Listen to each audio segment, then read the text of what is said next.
Nepotism is good, but is it making managers or hiring recruiters hire illegally in the workplace?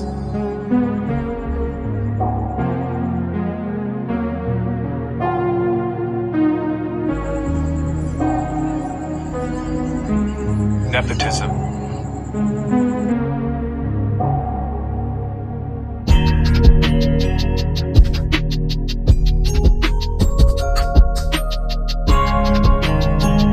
The definition of nepotism is the act of granting an advantage, privilege, or position to relatives or friends in an occupation or field.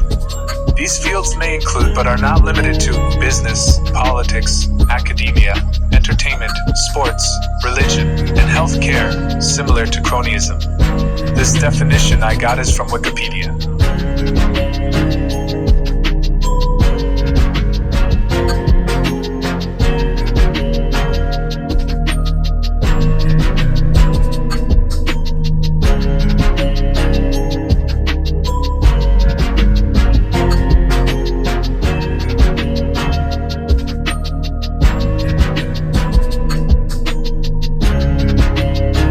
Like in the United States and California, where I'm from, I can't say for other countries or other states, but some jobs, maybe not all, might be hiring from nepotism. While nepotism is a good thing to managers or hiring recruiters for some jobs aren't lawfully doing equal employment opportunity, hence why I said, are managers or hiring recruiters hiring illegally in the workplace?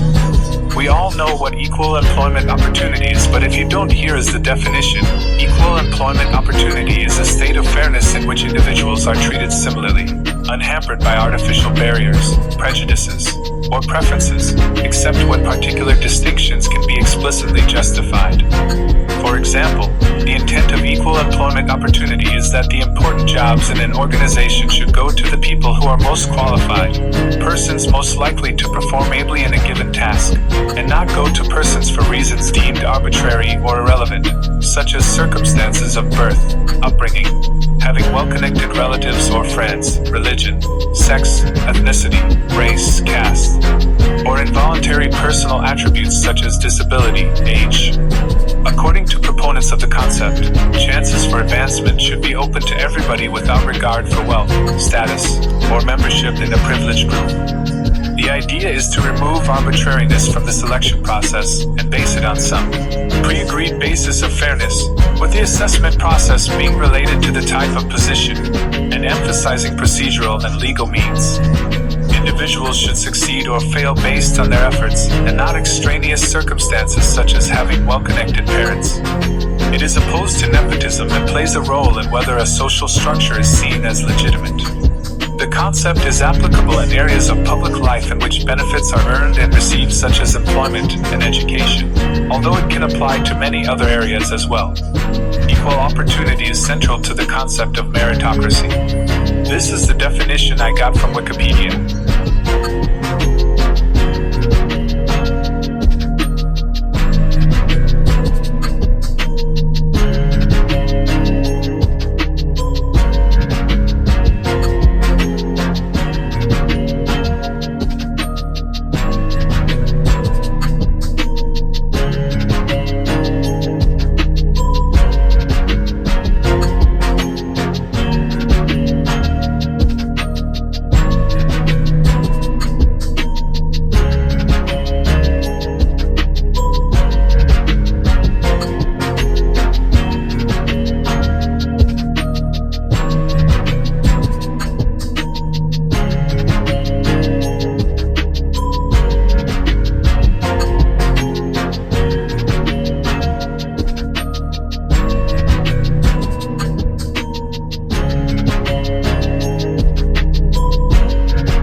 managers or hiring recruiters should not be treating the workplace or the place that employees work at like a family home, in the sense that when you're with your family, you and your family wouldn't allow just anyone in your house. You and your family would allow other family members, friends, close family friends, and people you and your family know really well, right? Not total strangers for you and your family do not know you and your family would be extremely cautious to strangers or people you don't know. In a sense, this is what I am relating to how managers or hiring recruiters are hiring in the workplace. They are not supposed to be hiring like they are living in a family home. This is what seems illegal or unlawful to me and highly unfair to lots of people, including me, who doesn't have lots of connections, references, or networking like that, hence known as nepotism.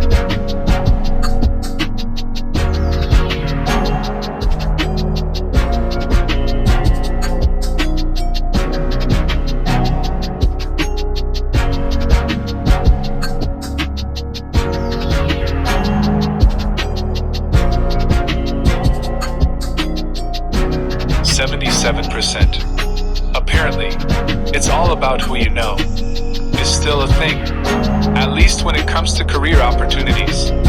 That's according to a recent survey of 6,000 professionals across North America, including employers and employees, conducted by global recruiter Robert Walters about diversity, equity, and inclusion initiatives in the workplace.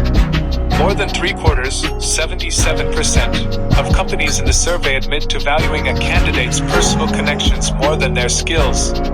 So it tracks that 68% of candidates lose out to someone with a stronger network. Perhaps most aiming, in light of these statistics, only 11% of companies report having clear measures in place to prevent nepotism.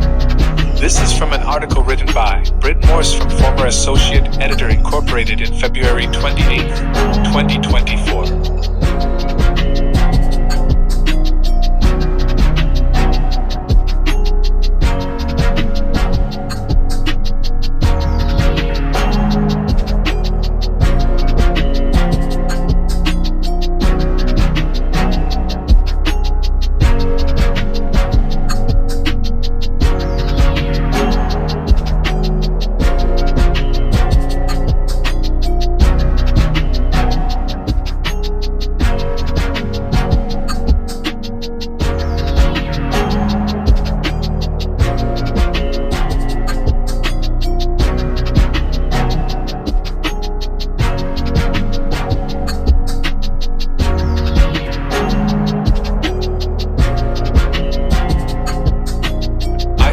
People need to be talking about this more, because in the long term, if this keeps being normalized, this will cause a very bad decline to employment and to the economy. This is not what the United States is meant to be. It's supposed to be the land of opportunity, not the land of nepotism. Gets you where you want to be in life.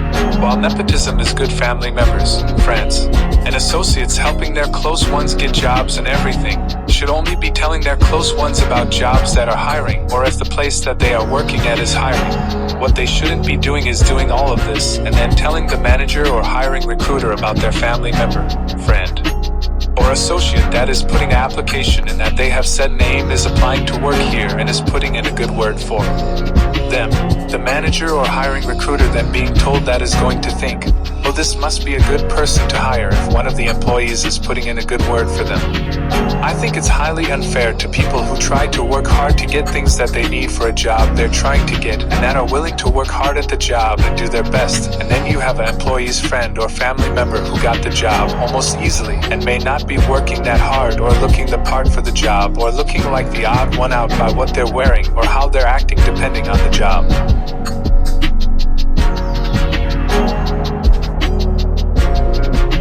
Nepotism is the lowest and least imaginative form of corruption. Daniel Alarcon. At night we walk in circles.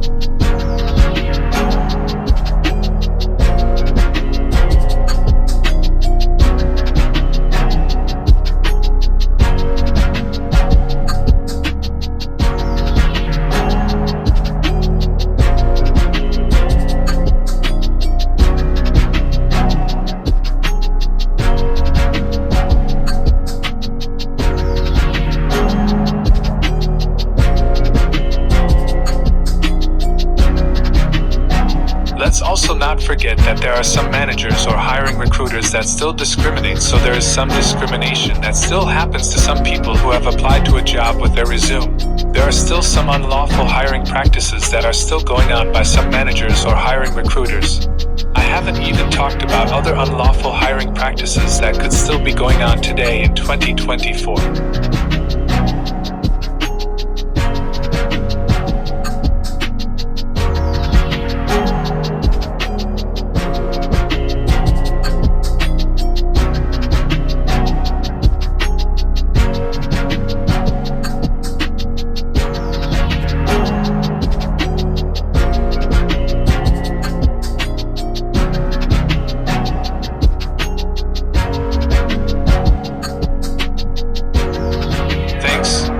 Thank you for listening, reading, and hearing out what I believe is an important problem that needs to be talked about more because it's affecting a lot of people trying to work young and older, including me. Beth Breeze, all rights reserved 2024.